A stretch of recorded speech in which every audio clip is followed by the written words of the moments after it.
Hello everybody from the center of the gardens at Casa Mariposa.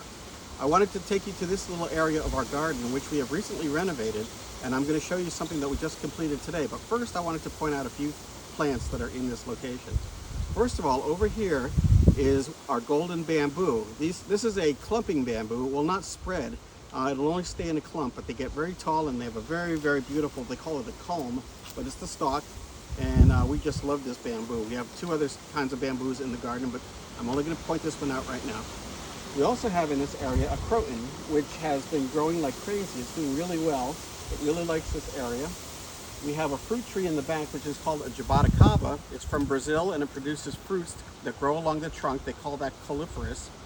And it's a Brazilian grape tree. They have a grape-sized fruit that's a little sweet. And we also have another Brazilian plant over here, which is a palm. It's called the seashore palm. It's very resistant to flooding and to saltwater intrusion. It the trunk grows underground, so you don't see it above the ground, but it gets quite large, a little bit larger than it is. And in the background to all of this is our cherry mango tree. You can see all the flowers. We'll probably get maybe one mango or two mangoes for each group of flowers.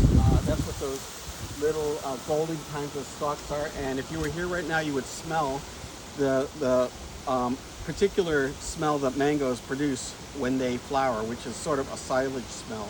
It's not the most beautiful smell, but we love it because it signals the oncoming of mango season. That cherry mango is one of the 6 different varieties that we have. But what I really wanted to point out today was this new palm that we just put in the ground here. And that's this palm right here behind me. It's called a Dwarf Betelnut palm. We made this planter and it's attached to the rock behind it, cemented in place with native rocks. And the betelnut palm is interesting. Very few of them actually have this characteristic where they don't have any really stem coming off of the leaf, or what they call the petiole. And we just planted this today.